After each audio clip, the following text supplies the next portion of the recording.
है ना, कि अगर कोई टॉर्क बैलेंस नहीं है तो आपने सेकंड चीज पढ़ा था कि जो नेट टॉर्क होगा ये इक्वल होगा आई अल्फा, है ना, या तो टॉर्क बैलेंस होगी, अगर टॉर्क बैलेंस की नेट टॉर्क की वैल्यू किसकी इक्वल होगी, आई इंटू अल्फा की। तो जो भी चीज आपने पढ़ी थी इसी के बेसिस से पढ़ा था, रोटेशनल इक्विलिब्रियम था या net torque equal to I alpha, है ना। और ये दो चीजें पढ़ी थी। तो आज जो आपको पढ़ना है ना, जैसे रोटेशनल में मैकेनिक्स की अगर हम बात करें तो रोटेशनल मैकेनिक्स के कुछ सब डिवीजन है। एक तो होता है रोटेशनल काइनेमेटिक्स जो कि आप पढ़ चुके हो, रोटेशनल काइनेमेटिक्स जो कि सर्कुलर काइनेमेटिक्स जैसा ही होता है, इक्वेशन ऑफ काइनेमेटिक्स वगैरह हम यूज करते हैं। दूसरा टॉपिक जो रोटेशन में हम करते हैं, we study the rotational laws of motion, we study about the rotational laws of motion, हाँ, we can talk about the rotational laws of motion. Rotational laws of motion मतलब ये चीज कि भाई टॉर्क बैलेंस करना और टॉर्क एक्सटर्नल की value किसके इक्वल होगी, आई अल्फा के इक्वल होगी। ऐसे ही जैसे नेक्स्ट चैप्टर में आपने पढ़ा था kinematics and laws of motion के बाद वर्क पावर एनर्जी, तो आज जो हम चीज पढ़ेंगे, you will have to study the rotational work power and energy, WP। हाँ, यहाँ पे जो चीजें पढ़ेंगे, will study the rotational work power and energy, है ना। ऐसे बाद में आपका रोटेशनल इंपल्स एंड मोमेंटम भी आ जाए, कि आपका जो टॉपिक होगा that is your rotational impulse and momentum,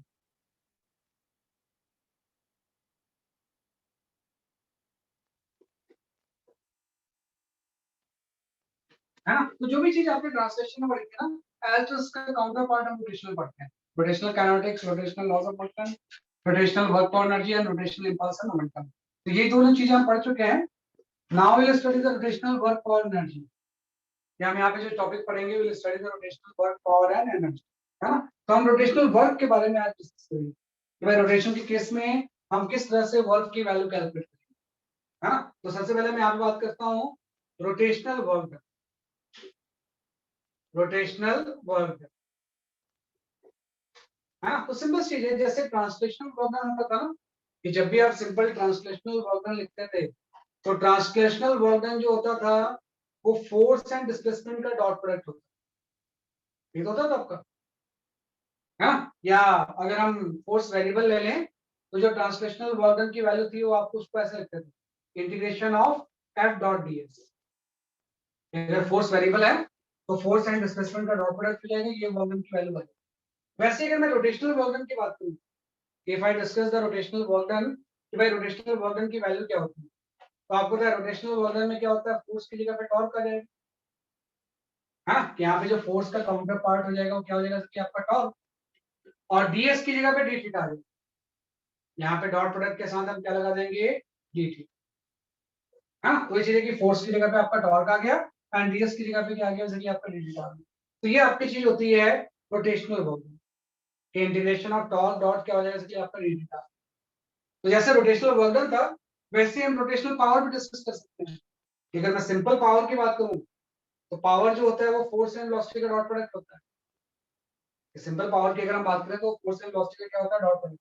लेकिन मैं यहाँ पे अगर रोटेशनल पावर की बात करूं, है ना, कि सिंपल हम बात करें वैसे कि आपके रोटेशनल पावर की, तो वही चीज है कि जस्ट सिंपली चेंज कर देंगे हम, कि जो रोटेशनल पावर होगा वो टॉर्क एंड ओमेगा का डॉट प्रोडक्ट, है ना, कि फोर्स की जगह पे आपका टॉर्क आ जाएगा एंड वी की जगह पे क्या आ जाएगा, जैसे कि आपका ओमेगा आ जाएगा, है ना। ये आपका रोटेशनल पावर हो गया। तो वही टर्म्स आपको चेंज करना है, कि भाई फोर्स की जगह पे टॉर्क आ गया, बीएस की जगह पे डी थीटा आ गया, फोर्स एंड वेलोसिटी का डॉट प्रोडक्ट होगा, टॉर्क एंड ओमेगा का डॉट प्रोडक्ट होगा। ये होता है rotational work done and rotational power. ऐसे हम रोटेशनल काइनेटिक एनर्जी तो जानते ही हैं, कि भाई यहीं से तो ये पूरा चैप्टर स्टार्ट हुआ था, कि जब हम kinetic energy of rotating body निकालते थे तो मास की जगह पे मोमेंट ऑफ इनर्शिया आ गया।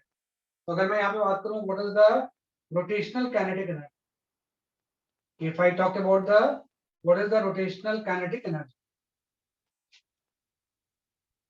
है ना। भाई रोटेशनल काइनेटिक एनर्जी की वैल्यू क्या होगी, रोटेशनल काइनेटिक एनर्जी हम जानते ही हैं, k इक्वल टू आपका हो जाएगा हाफ m की जगह पे आई और v की जगह पे ओमेगा स्क्वायर आ जाएगा।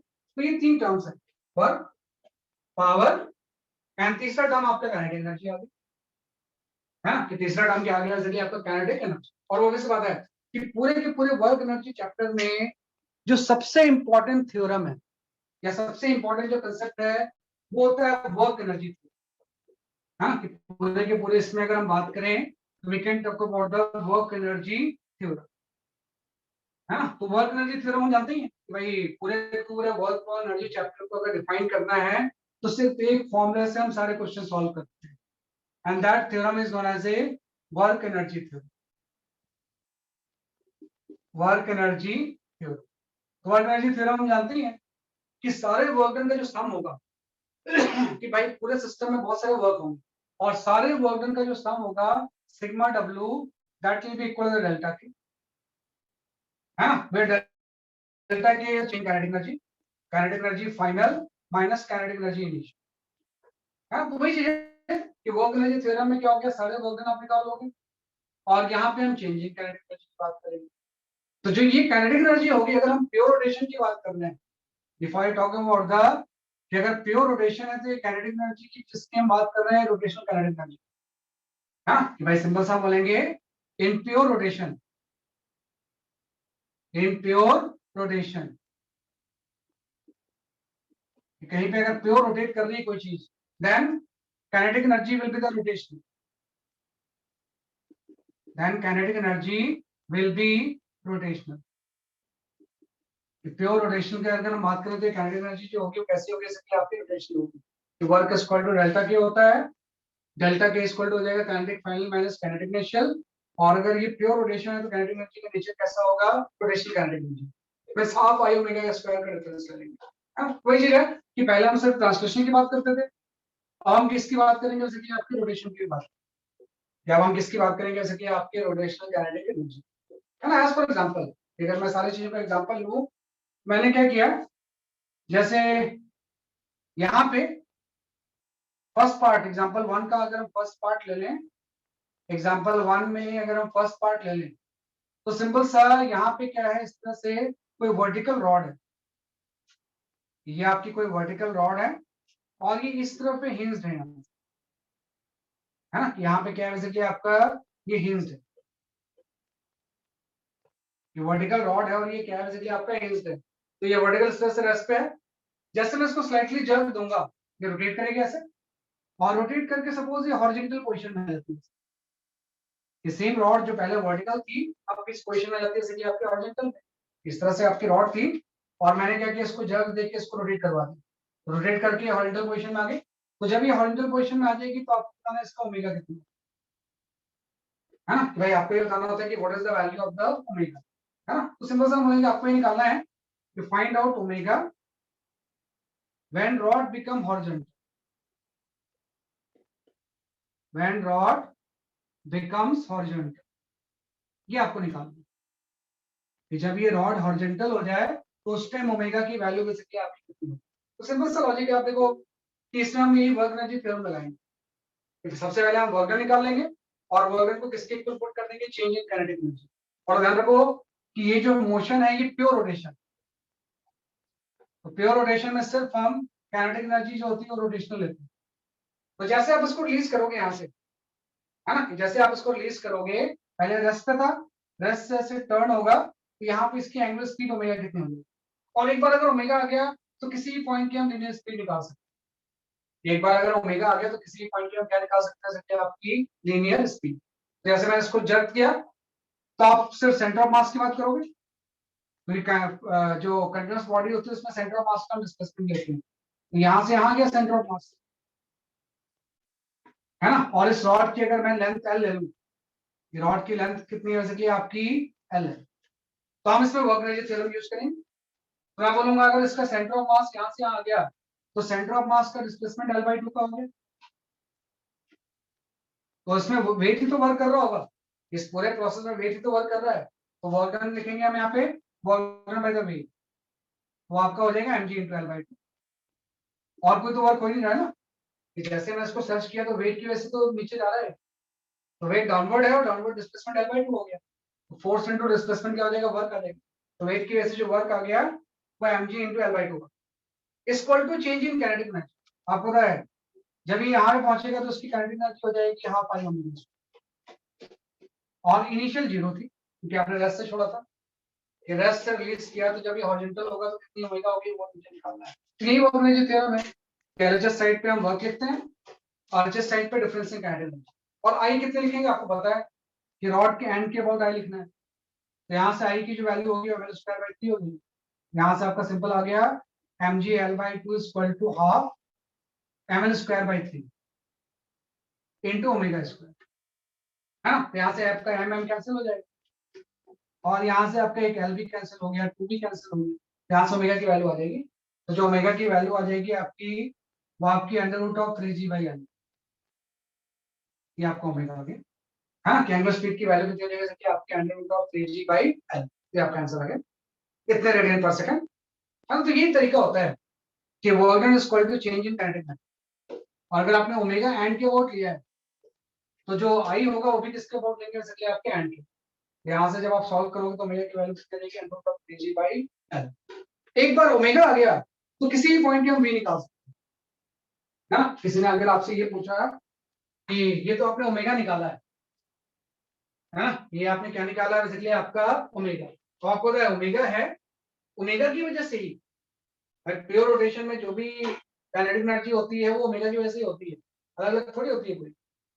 अगर ये ओमेगा से रोटेट कर रहा है और ओमेगा आपने निकाल लिया तो हर पॉइंट की लीनियर स्पीड होगी, जैसे जैसे दूर जाएंगे लीनियर स्पीड बढ़ती जाएगी है ना। कि हर पॉइंट की कुछ ना कुछ क्या होगी स्पीड, लीनियर स्पीड होगी। ऐसे जैसे जैसे राइटवर्ड जाएंगे लीनियर स्पीड क्या होती जाएगी, बढ़ती जाएगी। तो किसी पॉइंट की हम लीनियर स्पीड निकाल सकते हैं अगर आपको ओमेगा पता है। तो अगर आपसे कोई पूछे इस एंड की वी कितनी है तो आपको पता है वी इक्वल टू ओमेगा होता है। प्योर रोटेशन में ये तो होता है, जब ओमेगा से कोई चीज रोटेट करती है तो सारे पॉइंट की एंगुलर स्पीड तो सेम होती है, लेकिन लीनियर स्पीड डिपेंड करता है कि वहां से उसकी डिस्टेंस कितनी है। तो अगर आपसे कोई ये वाला वी पूछा कि एंड पॉइंट की वी कितनी होगी तो आप लिख दोगे ओमेगा इंटू एल है ना। अगर आपसे कोई पूछा कि अगर ये सेंटर है ना, इस सेंटर की वीसी कितनी होगी तो वीसी की वैल्यू आप लिख दोगे ओमेगा इंटू एल बाई 2 है ना। तो ध्यान रखना, लेकिन ये जो वीसी एंड वी है ये कोई अलग काइनेटिक एनर्जी नहीं, ये ओमेगा की वजह से ही है। तो जो रोटेशन में हम लेते हैं काइनेटिक एनर्जी, अगर प्योर रोटेशन है तो सिर्फ हम कौन से लेंगे रोटेशनल काइनेटिक एनर्जी, उसमें वो सारे वी इंक्लूड हो जाते हैं, उसी की वजह से हम वी आ जाती है। तो वी की वैल्यू यहाँ पे कितनी आ जाएगी ओमेगा इंटू एल। ओमेगा की वैल्यू हम निकाल चुके हैं, यहाँ से वी की वैल्यू आपकी रूट 3 है ना। ऐसे ही ओमेगा की वैल्यू यहाँ पुट करेंगे तो वीसी आ जाएगा, किसी भी पॉइंट पे निकाल सकते हैं। तो सबसे स्ट्रेटजी वही होती है कि वर्क एनर्जी थ्योरम यूज करके पहले हम ओमेगा निकालते हैं, फिर उस ओमेगा को यूज करके बाकी चीजें हम क्या करते हैं कि आपका कैलकुलेट करते हैं। तो इस तरह से we apply the work energy theorem in rotation, है ना। काफी इंपॉर्टेंट चीज है।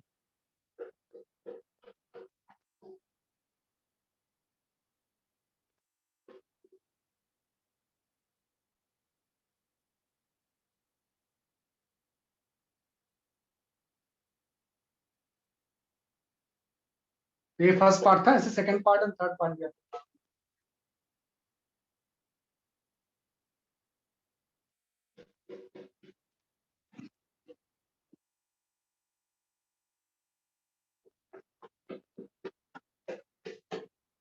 ये आपका इस तरह से हम इसको डिफाइन कर सकते हैं।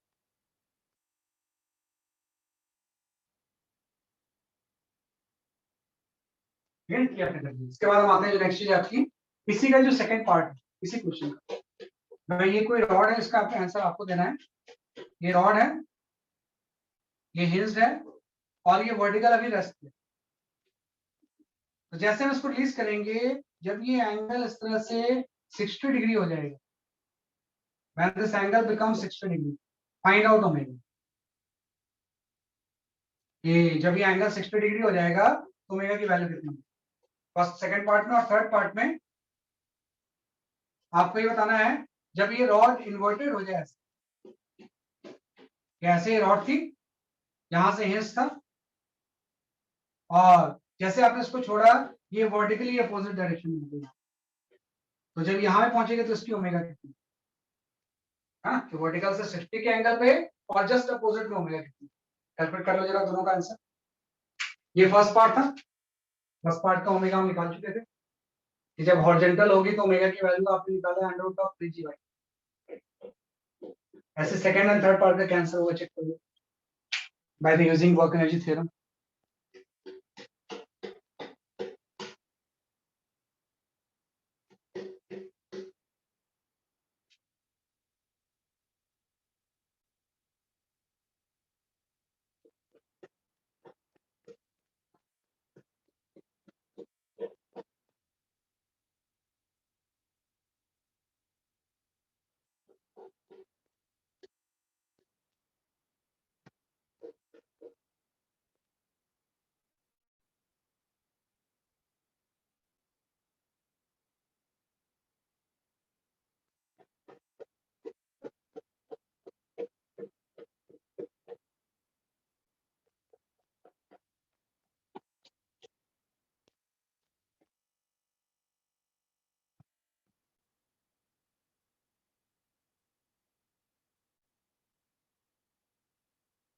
जो भी ओमेगा आ रहा मुझे बताओ दोनों केस में।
क्या आंसर आ रहा बताओ मुझे।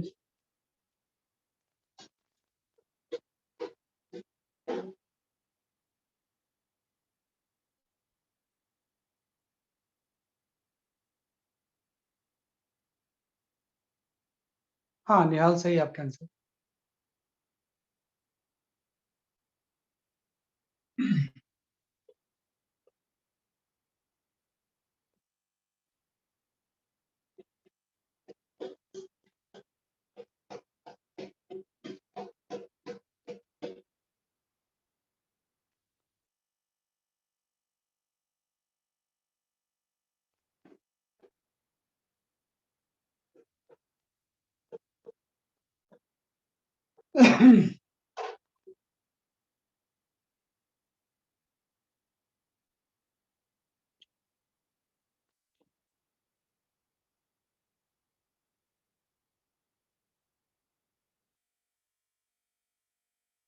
वही वर्क थ्योरम यूज करके इसको सॉल्व करना है आपने, इसमें भी कोई नया कंसेप्ट नहीं यूज होगा। हाँ सही है आदित्य आपका आंसर।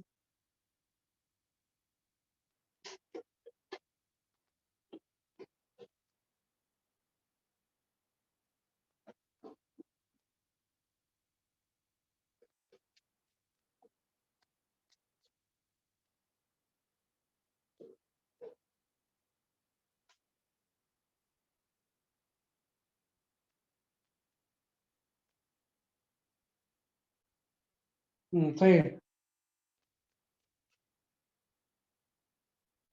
निहाल आपका आंसर सही है, बाकी आंसर तो मुझे सही नहीं लग रहा है।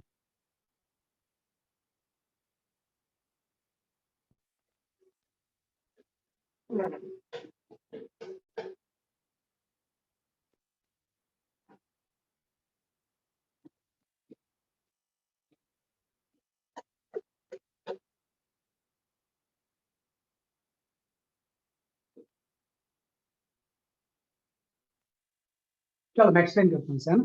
एक्सप्लेन करता हूँ, आसान सही वैसे तो ये, है ना, क्योंकि सबका थोड़ा सा आंसर इसका टिपिकल सा है ना, इसलिए मैं, हाँ दीदी उसी आपका आंसर सही है, थर्ड पार्ट का आंसर, ठीक है ना। चलो मैं एक्सप्लेन करता हूँ इसे। तो क्या है, कुछ नहीं इसमें, जो सेकंड पार्ट थोड़ा आपको ध्यान रखना है कि जब कंटिन्यूअस बॉडी होती है तो वॉटर निकालने के लिए हम लेते हैं displacement of centre of mass. Centre of mass आप पढ़ चुके हो, तो सेंटर ऑफ मास यहाँ पे था, अब ये डिस्प्लेस होके यहाँ पे आ।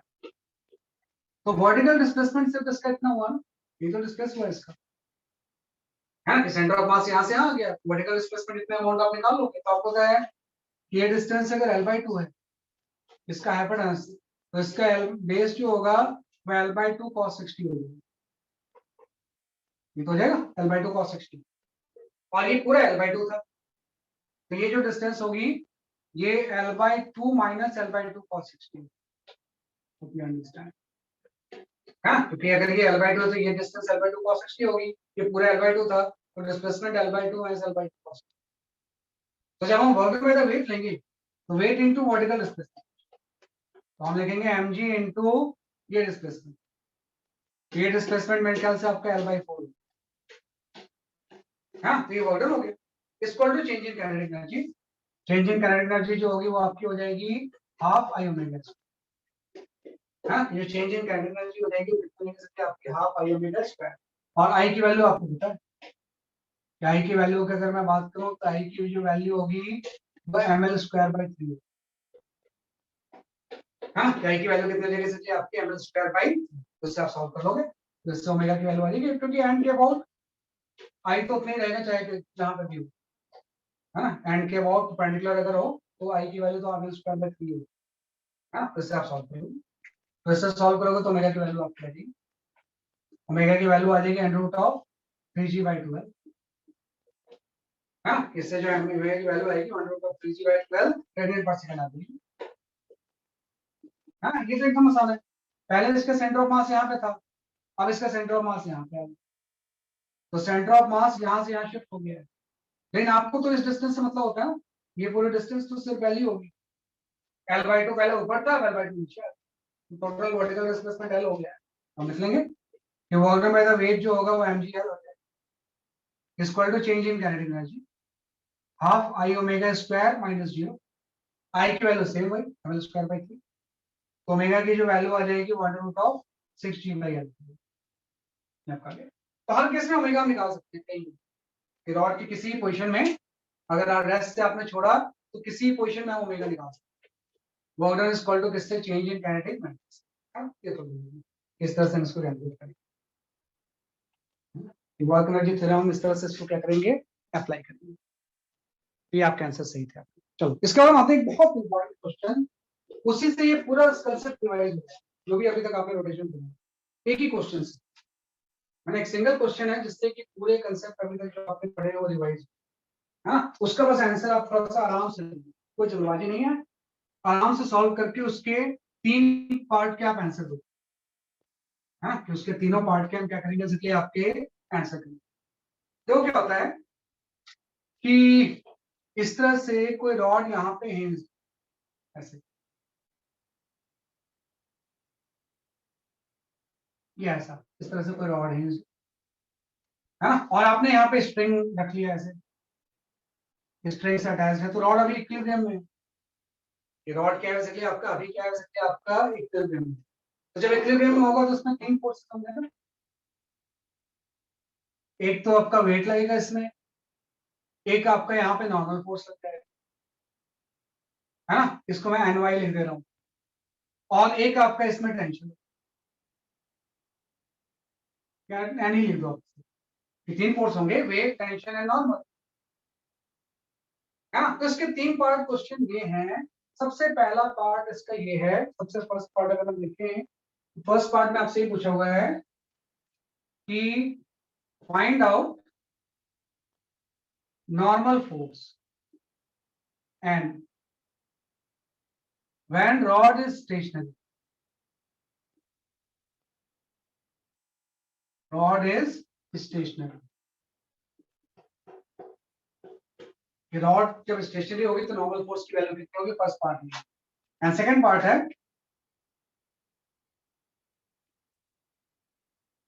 Find out normal force just after cutting string, cutting string, string को कट करने के तुरंत बाद नॉर्मल फोर्स कितनी होगी, एंड थर्ड पार्ट है फाइंड आउट नॉर्मल फोर्स, है ना, when rod become vertical, become vertical, है ना, इस तरह से आपको निकालना है। जैसे आपने रिलीज किया, जब रॉड वर्टिकल होगी तो काउंटर फोर्स करेंगे, फर्स्ट सेकंड एंड थर्ड।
हाँ, पीयूष जी, हर्षित पाल, आप सबके फर्स्ट पार्ट का आंसर सही है।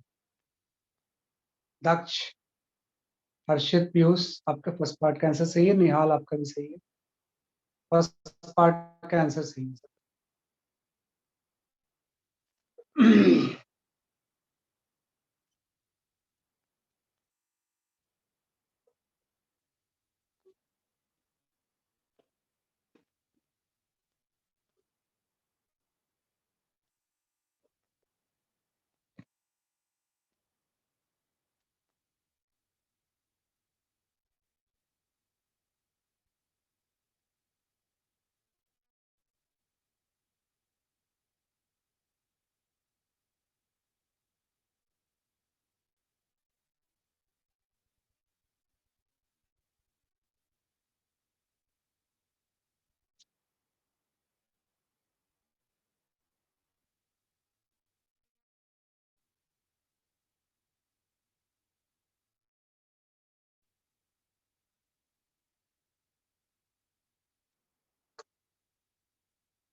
फर्स्ट पार्ट का आंसर सबका सही है, सेकंड पार्ट का कंप्लीट करो, थर्ड भी करो।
हाँ, एकाग्र सही है आपका आंसर।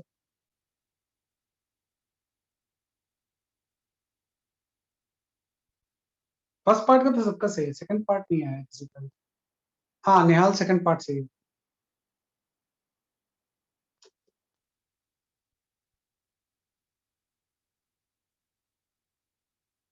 हाँ, एकाग्र सेकंड पार्ट ये सही नहीं।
Okay, I explain this.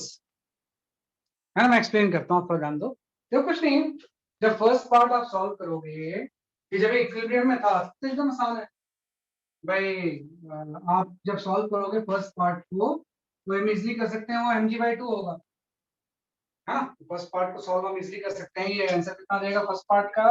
mg/2। है ना, आप क्या करोगे कि भाई अगर इक्विलिब्रियम में है तो n और t मिलके वेट बैलेंस कर रहे होंगे। है ना, और सेंटर ऑफ मास के बहुत टॉर्क लगेगा, तो mg की वजह से टॉर्क जीरो हो जाएगा, n की वजह से टॉर्क कितना हो जाएगा? n इंटू l/2 क्लॉकवाइज, और t की वजह से टॉर्क हो जाएगा t इंटू l/2। हाँ, तो फोर्स आपने बैलेंस किया, टॉर्क बैलेंस किया, तो सेंटर ऑफ मास के वोट लेंगे तो वेट की वजह से जीरो होगा, n into l/2, t into l/2 उसको बैलेंस कर रहा होगा। यहाँ से ये प्रूफ हो गया कि l/2 कैंसिल की और n सेम होंगे, तो t और n अगर सेम होंगे तो n की वैल्यू mg/2 होगी। है ना, कि t की वैल्यू क्या हो जाएगी, इसलिए आपकी t n इक्वल टू कितना हो जाएगा? mg/2। ये तो इक्विलिब्रियम में होगा तब होगा। अब आते हैं just after cutting, second part में आ गए कि आपने जस्ट आफ्टर कटिंग कितना होगा, just after cutting. Just after cutting मतलब अब इक्विलिब्रियम आपने डिस्टर्ब कर दिया ना, ये चीज अब यहाँ पे आएगी। अगर ये चीज यहाँ पे नहीं होगी तो रॉड का कुछ अल्फा हो जाएगा, और रॉड का अगर अल्फा होगा तो सेंटर ऑफ मास का कुछ ही होगा। है ना, तो अब हम ऐसे लिख सकते हैं कि जो एन होगा वो एम जी के इक्वल होगा, वी कैन नॉट से हम बोलेंगे एम जी नीचे लग रहा है, एन ऊपर लग रहा है, दोनों का डिफरेंस एक्सप्रेशन, तो M G minus N equal to M A हो जाएगा। Net force equal to M A होता है इक्वेशन नंबर 1 हमें। हाँ भाई, एम जी नीचे है, एन ऊपर है, तो एम जी माइनस एन की वैल्यू किसकी इक्वल हो जाएगी? एम ए की। टॉर्क ले लेंगे इसके बाद, तो एन की वजह से टॉर्क जीरो हो जाएगा, एम जी की वजह से होगा M G into l/2 equal to I alpha, और इक्वल टू आई अल्फा होता है। हाँ, जैसे net force mass into acceleration होता है, अगर मैं इसके ऊपर टॉर्क लूं तो नॉर्मल की वजह से टॉर्क तो जीरो होगा, M G into distance l/2। हाँ, torque equal to I alpha. अगर आई की वैल्यू कितनी होगी आपको पता है? एन के अबाउट आई की वैल्यू जो होती है वो ml²/3 ये पुट कर देंगे। लेकिन आपको इसमें अननोन्स थ्री हो गए ना, N A N alpha, three और अल्फा में रिलेशन चाहिए, ये तो हम जानते ही हैं। एक्चुअली सेंटर ऑफ मास का मोशन तो प्योर सर्कुलर होगा ना, तो tangential acceleration equal to alpha R होता है। जानते हैं कि एटी की वैल्यू जो होती है वो हमेशा किसके इक्वल होती है? Alpha R. तो हम यहाँ पे ए इंटू अल्फा आर की जगह पे l/2 थर्ड इक्वेशन आपको ये तो 3 स्टेप्स होते हैं, या तो इक्विलिब्रियम होगा, अगर इक्विलिब्रियम नहीं है तो 3 स्टेप्स हैं। Net force equal to ma, net torque equal to alpha, a equal to alpha. इन तीनों को आप सॉल्व कर लो और इन तीनों को सॉल्व करके हम n की वैल्यू निकालो। तो n जब निकालोगे ना जस्ट आफ्टर कटिंग, तो नॉर्मल तुरंत कम हो जाएगा, ये mg/4 आ जाएगा। जब तक स्ट्रेंथ थी नॉर्मल की वैल्यू mg/2, जैसे आपने कट किया नॉर्मल यहाँ कम हो जाएगा। नॉर्मल की वैल्यू कितनी हो जाएगी mg/4। हाँ, जैसे हम कट करेंगे नॉर्मल की वैल्यू क्या हो जाएगी mg/4। तो सेकंड पार्ट हो गया। थर्ड पार्ट में पूछा गया था कि ये स्ट्रिंग करके नीचे आएगा। देखो अभी भी ये रेस्ट पे है, अल्फा है, लेकिन अभी भी पूरी की पूरी रॉड जो है वो रेस्ट पे है। रेस्ट का मतलब अभी भी इसका ओमेगा 0 है, इसमें कोई ओमेगा नहीं है। ओमेगा की वैल्यू क्या है बेसिकली आपकी 0 है ना। हाँ, लेकिन अब अगर रेस्ट पे है और अल्फा लग रहा है तो धीरे धीरे ओमेगा गेन करेगा। तो जब वर्टिकल होगा तो इसकी कुछ ओमेगा होगा, है ना। कि वर्टिकल अगर होगा तो इसकी क्या हो जाएगी, कुछ ओमेगा हो जाएगी। तो वर्टिकल पहुंचता है ना, कि भाई इस पोजीशन से स्विंग करके इस पोजीशन में आए तो उसकी कुछ ओमेगा हो जाएगी। तो इस पोजीशन में आपको नॉर्मल निकालना है, ये भी इंपॉर्टेंट चीज है। कैसे निकालेंगे, तो हम पहले तो ओमेगा निकालेंगे। तो ओमेगा आपका आएगा, इसके लिए आपको वर्क थ्योरम निकालना पड़ेगा। थर्ड पार्ट है ना, थर्ड पार्ट में सबसे पहले हम लगा लेंगे वर्क एनर्जी थ्योरम कि इसका सेंटर ऑफ मास अगर यहाँ से यहाँ आ गया तो ग्रेविटी ने कुछ वर्क किया, और वर्क में ग्रेविटी जो होगा mgl/2 हो जाएगा। और जो भी वर्क कर रही है ग्रेविटी वो काइनेटिक एनर्जी में कन्वर्ट होगी, तो इक्वल टू आपका हो जाएगा half I omega square minus 0। तो यहाँ से ओमेगा आ जाएगा, आई की value again ml square by 3 कर देंगे हम, तो ओमेगा की वैल्यू आपकी आ जाएगी √3। हाँ, तो देखो सब चीजें आ गई, इक्विलिब्रियम भी आ गया, लॉज ऑफ मोशन भी आ गया, एंड एनर्जी की इक्वेशन भी आ गई। ओमेगा आपका आ गया √3g/। अब निकालना है, अब ये ऐसे रोटेट कर रही है ना, सर्कुलर मोशन है ना। तो आप थोड़ा सा ध्यान रखना, यहाँ पे थोड़ी सी क्रिटिकल चीज है। अब तक तो मैं उसको डिस्कस नहीं कर रहा था जानबूझ के, ताकि आप कंफ्यूज ना हो, लेकिन अब थोड़ा सा आपको इसको ध्यान से करना पड़ेगा। जहां पे भी पिवोट होता है ना, उसमें नॉर्मल की पूरे प्लेन में हर जगह पे नॉर्मल होता है। जैसे पिवोटेड है ना, तो एकदम वर्टिकल होगा कुछ नहीं, नॉर्मल इस डायरेक्शन में भी होगा, ऐसे भी होगा, इस तरह से आप पूरे प्लेन में होता है। तो हम बोलते हैं नॉर्मल के फिर दो कंपोनेंट हैं, एक तो आपका ny हो जाएगा, एक nx हो, है ना। उस केस में एक्चुअली जरूरत नहीं थी, इसके जरूरत तो इस पर भी नहीं है, लेकिन फिर भी हम जानते हैं कि जहां पे भी पिवोट लगा होगा ऐसे, तो नॉर्मल जो होता है पूरे प्लेन में हर चारों तरफ से लग रहा होता है। तो अगर नॉर्मल को हम दो कंपोनेंट में रिजॉल्व कर सकते हैं, मान लो इस तरफ भी है तो ny और nx की वो चीज आ जाएगी। तो ny और जो टोटल नॉर्मल होता है वो nx और ny का रिजल्टेंट है। हाँ, इस सारे केसेस में एक्चुअली में nx 0 था, इसमें भी nx 0 है, इसमें भी nx 0 है, तो हमने सिर्फ ny की बात की, है ना। इनफैक्ट इसमें भी nx 0, लेकिन वो रीजन समझना होगा कि nx क्यों 0 होगा, कि nx क्यों 0 होगा। इस केस में आपको रीजन समझना होगा। तो क्या एक्चुअली होता है कि जैसे ये स्विंग करके यहाँ पे आएगा, तो एक तो इसका यहाँ पे वेट लग गया, वेट तो लगेगा ही, और अगर इसकी ओमेगा है तो आपको पता है सर्कुलर मोशन में दो तरह के एक्सप्रेशन हो सकते हैं। एक तो सेंटर की तरफ लगेगा सेंट्रीपिटल, और एक लग जाएगा टेंजेंट, ये हो सकता है ऐसा, है ना। भाई जब भी कोई सेंटर ऑफ मास होगा तो सेंटर ऑफ मास अगर रोटेट कर रहा है तो सेंट्रीपिटल एक्सप्रेशन होगा एसी, और एक टेंजेंशियल होगा। तो एसी तो मुझे पता है, एसी के कॉस जो है वो ny और mg है, तो हम लिखेंगे ny minus mg will provide the centripetal force। तो ny माइनस mg की वैल्यू आपकी हो जाएगी m ओमेगा स्क्वायर एल। ये थर्ड इक्वेशन आ गई, ये फर्स्ट इक्वेशन, एक तो इक्वेशन आपने ये लिख दी फर्स्ट, और ये आपकी सेकंड इक्वेशन। तो ये ध्यान रखना कि कोई भी एक्सेशन होता है तो उसका कॉज होता है, ny सेंटर की तरफ लग रहा है, mg ऊपर है, नेट सेंटर की तरफ ny माइनस mg, और जो भी फोर्स सेंटर की तरफ लगता है उसी को तो सेंट्रीपिटल फोर्स बोलते हैं। और चूंकि रॉड है इसलिए डिस्टेंस l/2 है, तो ny माइनस mg की वैल्यू आपकी है ना। तो एक इक्वेशन ये आ गया, एक इक्वेशन ये आ गया। यहां से अगर हम ओमेगा पुट कर दें तो ny की वैल्यू आ जाएगी। यहां से अगर हम यहाँ पे ओमेगा पुट कर दें तो किसकी वैल्यू आ जाएगी, बेसिकली आपकी ny की। ny की बेसिकली आपकी वैल्यू कितनी है, है ना। मैं चेक कर लेता हूँ एन वाई जो होगा इस केस में, है ना, ये आपका 5 mg/2 आ। इसको अगर हम सिंप्लीफाई कर दें तो एन वाई की वैल्यू जहां तक 5 mg/2 आ जाएगी, यहाँ सही है 3 mg/2 प्लस mg, तो एन वाई की वैल्यू जो होगी वो 5 mg/2 आ। लेकिन अभी भी एक एनएक्स की मिस्टेक बच गई। अब यहाँ पे थोड़ी सी प्रॉब्लम है इस पोजीशन में, अगर मैं इस पॉइंट के अबाउट टॉर्क लेना चाहूँ और ध्यान रखना कि सब चीजें लिंक्ड है, भाई इससे तो मैंने एनवाई निकाल लिया, एमजी होगी, लेकिन एनएक्स तो मुझे नहीं पता है। अगर एनएक्स भी होगा तो फिर दलकर निकालना। तो अगर मैं यहाँ पे टॉप निकालना चाहूँ इस पॉइंट के अबाउट, तो एनएक्स एनवाई की वजह से टॉप तो जीरो होगा, वेट भी वहीं से पास में, तो वर्टिकल पोजीशन में टॉप की वजह से जीरो। जब ये रॉड वर्टिकल होगी, वर्टिकल पोजीशन में आएगी, है ना, तो कोई भी फोर्स की वजह से टॉप नहीं। अगर टॉप जीरो होगा तो अल्फा जीरो होगा, क्योंकि टॉप का रिलेशन तो अल्फा से होता है, और अगर अल्फा जीरो होगा तो एटी जीरो होगा। समझ गए, ये तीनों आपस में लिंक्ड है। टॉर्क की वजह से अल्फा प्रोड्यूस होगा, अल्फा की वजह से तो एटी होगा, तो टॉर्क अगर जीरो है तो अल्फा जीरो है, अल्फा जीरो है तो एटी जीरो होगा। और अगर एटी जीरो है तो फॉरवर्ड डायरेक्शन में तो कोई फोर्स होनी नहीं चाहिए ना, तो अगर एटी जीरो होगा तो एनएक्स भी जीरो हो जाएगा, क्योंकि एनएक्स ही तो हॉरिजॉन्टली इसको एक्सलेट करेगा, है ना। तो ध्यान रखना कि वर्टिकल पोजीशन में सिर्फ बीच में टॉर्क होगा कहीं पे, वर्टिकल पोजीशन में सारे फोर्स किसी के पास हो, तो टॉर्क जीरो है, टॉर्क जीरो है तो अल्फा जीरो होगा, अल्फा जीरो है तो एटी जीरो होगा, एटी जीरो होगा तो एनएक्स की वैल्यू, तो इस केस में भी एनएक्स जीरो, जो एनवाई है वही इसका कंप्लीट आंसर। तो इस केस में नॉर्मल की वैल्यू जो हो जाएगी 25 mg,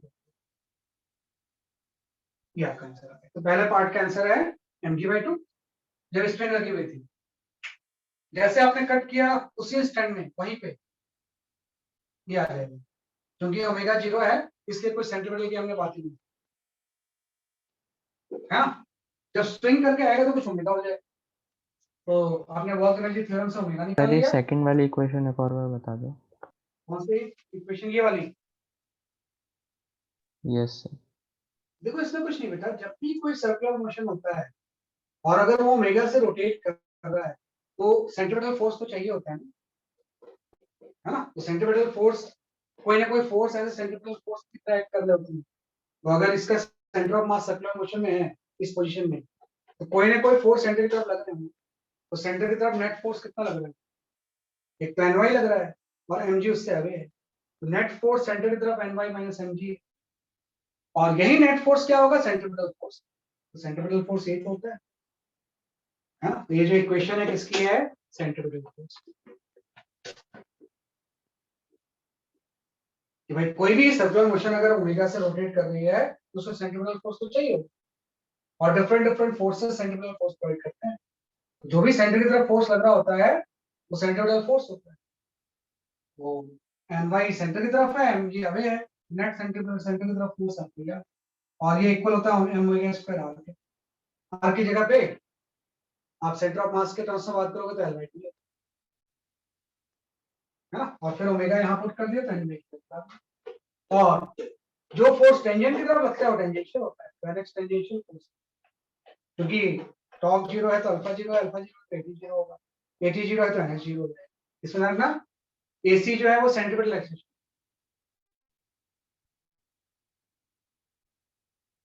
और ए टी जो है वो टेंजेंशियल। कभी भी सर्कुलर मोशन में दोनों एक्सेशन हो सकते हैं ना। तो ये तीनों पार्ट आ गए।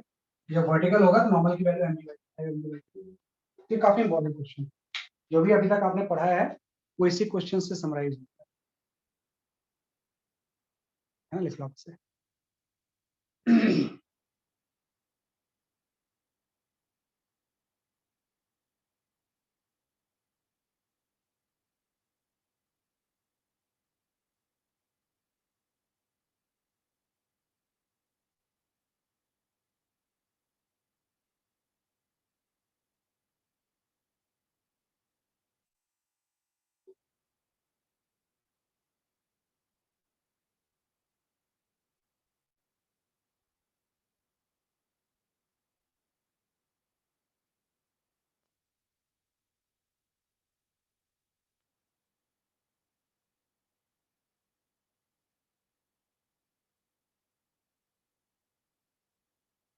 या आप देख सकते हैं। तो इस तरह से काफी क्वेश्चंस आप इसमें सॉल्व करते हैं, बहुत सारे क्वेश्चंस हैं। मैं क्वेश्चन देता हूँ, उसको थोड़ा सा अटेंड करो। बेस्ड ऑन दिस आल्सो, जिसमें एनएक्स एंड वाई दोनों हो सकते हैं। एक क्वेश्चन ऐसे भी आता है जिसमें एनएक्स एंड वाई दोनों होंगे, जैसे अगला जो क्वेश्चन है इसको मैं शेयर कर रहा हूँ, थोड़ा सा सॉल्व करो इससे आप। हाँ सही है, 5 ng/2 सही बोला आपने, सी पार्ट का answer. I share one question, इसको ट्राई करो आप जरा।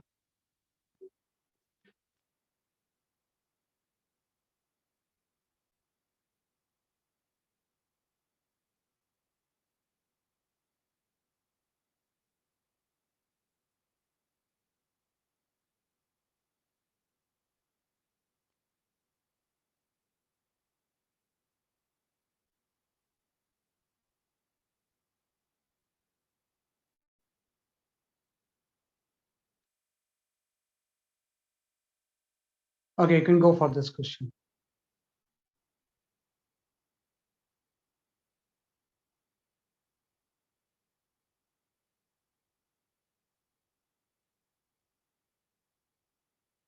लेंथ एल है, मास एम है, और 60 डिग्री एंगल पे है। जब ये हॉरिजॉन्टल पहुंचेगा तो पिवट पे नॉर्मल खत्म।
हाँ, ये तो नहीं आ रहा आंसर अभी।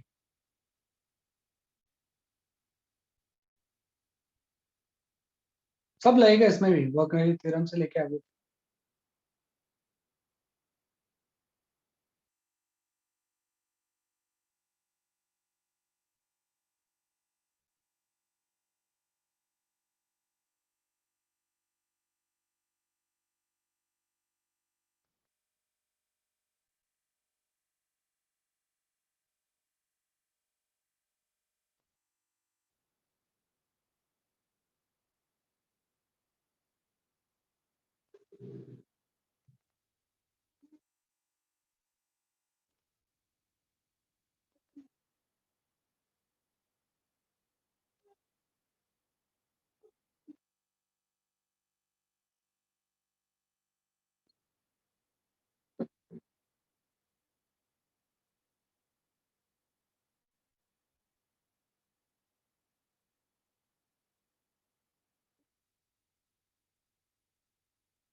अभी किसी का आंसर सही नहीं आया।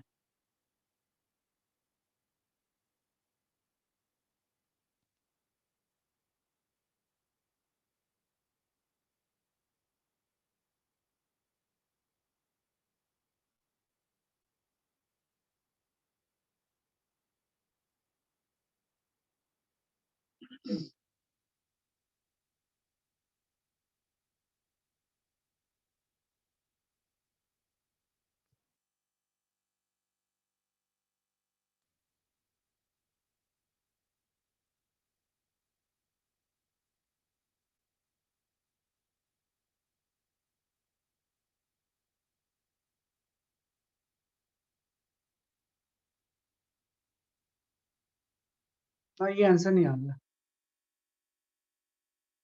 मैं एक्सप्लेन करता हूँ, देखो है ना, थोड़ा सा टिपिकल सा क्वेश्चन है, मैं एक्सप्लेन करता हूँ। देखो कुछ नहीं था,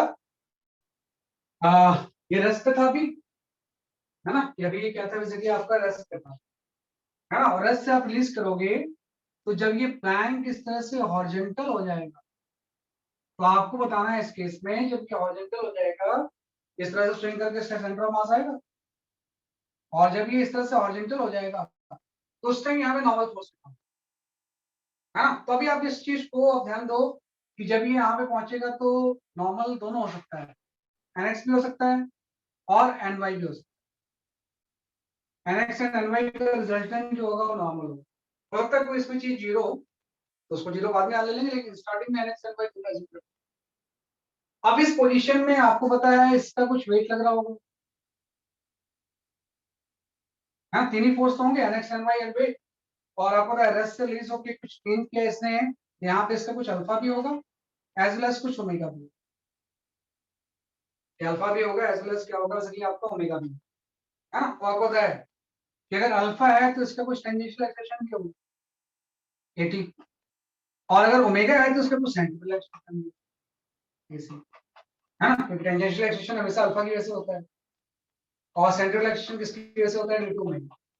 अगर इस पोजीशन में मैं इक्वेशंस लिखना चाहूँ तो आपको पता है वेट नीचे लग रहा है, एन वाई ऊपर लग रहा है, तो पहली इक्वेशन तो याद है कि M G minus N Y equal to M into AT, first equation आपकी है ना। तो हर एक्सेशन का कॉज होता है, अगर एटी है तो कोई ना कोई फोर्स होगा इसमें, तो एम जी नीचे लग रहा है, एन वाई ऊपर लग रहा है, तो net force equal to M into AT आ गया। ऐसे एसी तो एनएक्स क्या प्रोवाइड कर रहा होगा, सेंट्रिपेटल फोर्स, तो हम लिख देंगे एनएक्स इक्वल टू हो जाएगा एम इंटू एसी, या फर्दर हम इसको लिख सकते हैं M into omega square L by, क्योंकि acceleration of central action of का ओमेगा स्क्वायर आर होता है, तो आर की जगह पे यहाँ पे एल बाई टू आ जाएगा।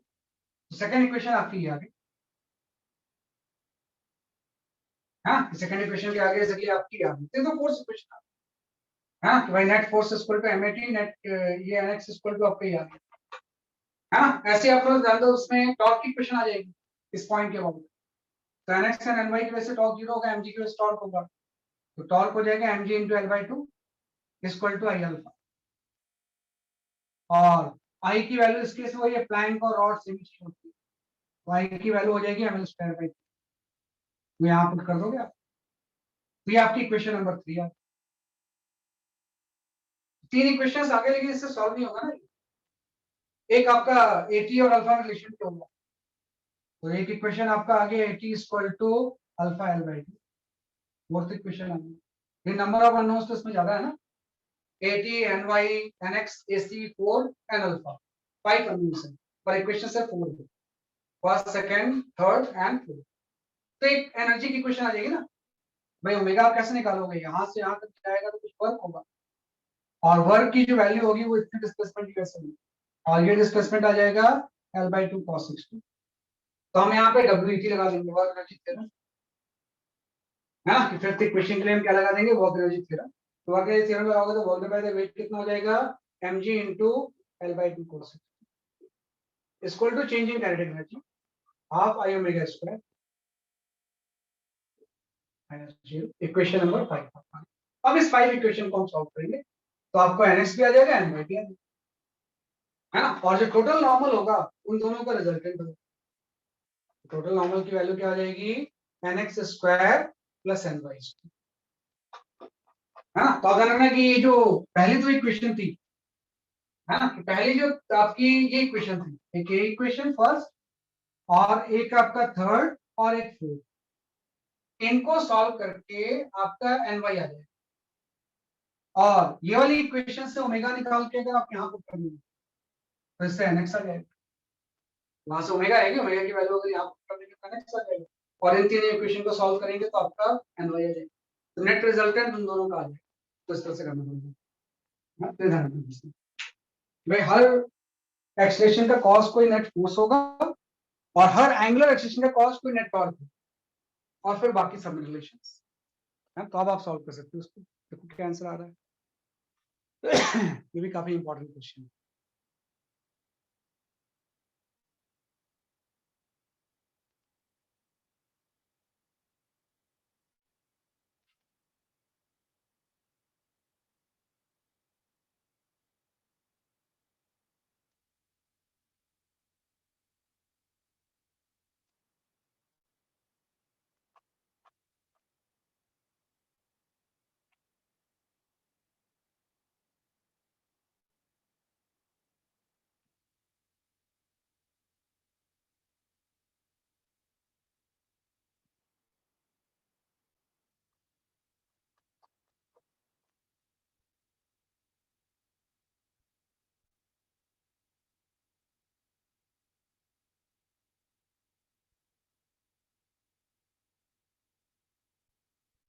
हाँ, तो इसको सॉल्व करके आपके नॉर्मल है ना। तो इसका आंसर जो आता है वो निकालो कितना आता है।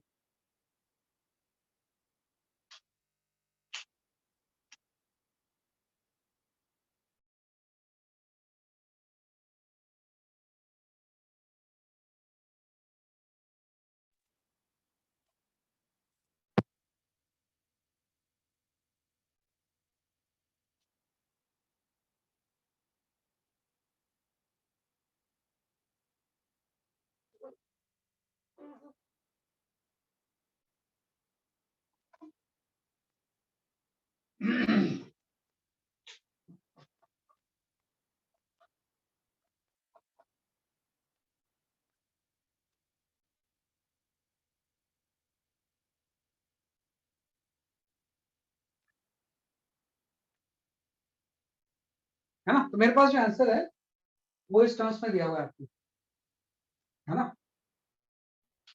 √10 mg/4 दिया हुआ है। जो टोटल नॉर्मल की वैल्यू आ रही है वो √10 mg/4 है। ये आंसर है ना। कैनेक्स एंड एनवाई का जो रिजल्टेंट आ रहा है वो √2 mg/4 है ना। और एक और आंसर है डायरेक्शन का। ये तो मैग्नीट्यूड आ गया। जो नेट नॉर्मल होगा इन एनएक्स एंड एनवाई का रिजल्ट भी इस डायरेक्शन में देगा ना। तो इसकी जो हॉरिजॉन्टल से एंगल थीटा कुछ अलग है। तो इस tan थीटा की वैल्यू आ रही है। थीटा आ रहा है आपका tan इनवर्स 1/3 है। यहाँ से हम tan थीटा इक्वल टू लिख सकते हैं। tan थीटा इक्वल टू हो जाएगा ny/nx। ये 1/3 आ रहा है। मतलब थीटा की वैल्यू जो होगी वो tan 1 1/3। ये मैग्नीट्यूड हो गया ये डायरेक्शन। तो फाइनल आंसर आपका ये है ना। तो ध्यान रखना प्रश्न इसमें सब कुछ मैंने यूज किया है, सारी इक्वेशंस। भाई 5 ही इक्वेशन तो आपको यूज करनी है। Net force equal to ma, net torque equal to alpha, pure alpha में रिलेशन, वॉकरेज थ्योरम एंड सेंट्रीपिटल एक्सेशन, है ना। सेंट्रीपिटल एक्सेशन की भी हम इसमें बात कर सकते हैं।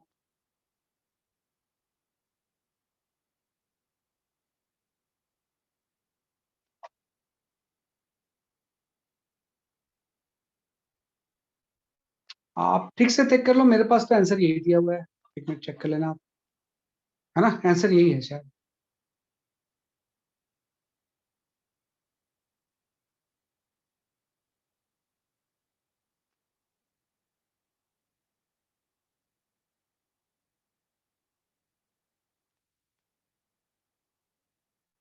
ये आपका answer.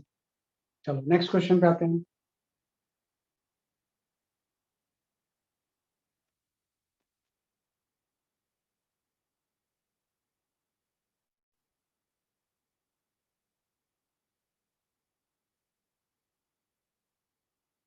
can go for this question. इससे वर्क का कंसेप्ट काफी क्लियर होता है.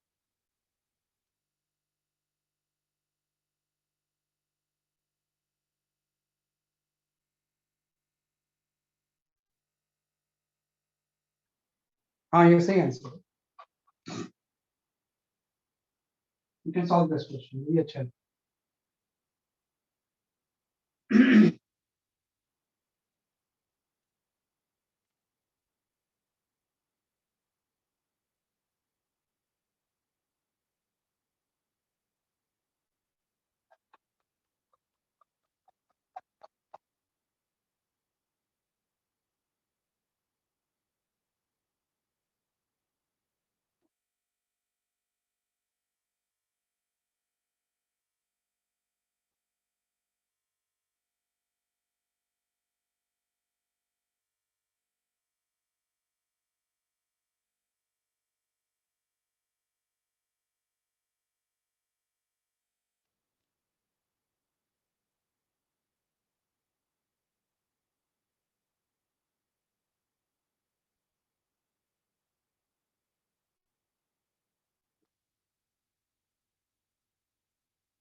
ये आंसर सही नहीं है.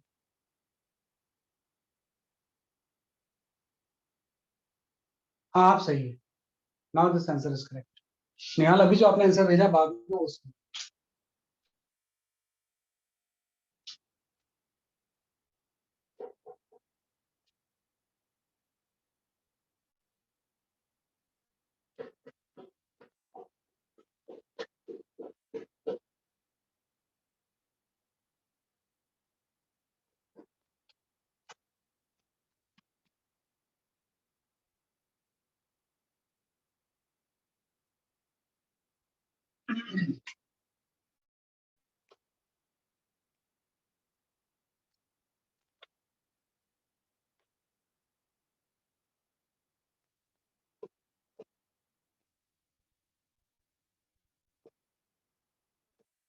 Good.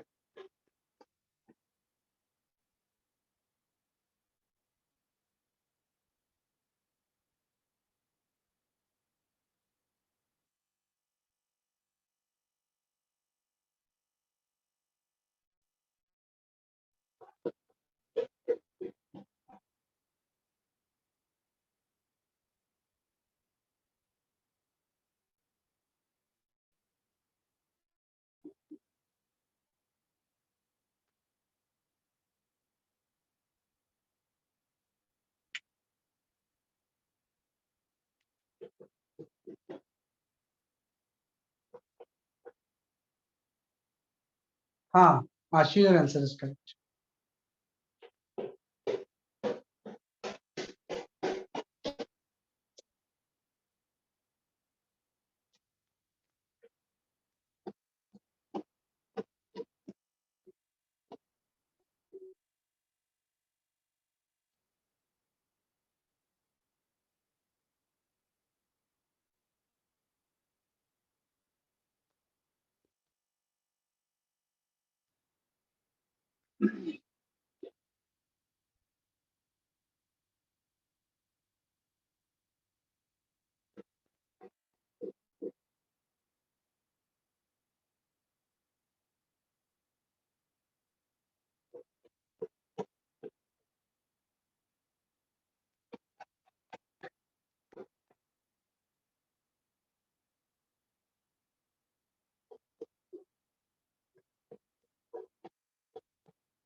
Okay, I will explain this question.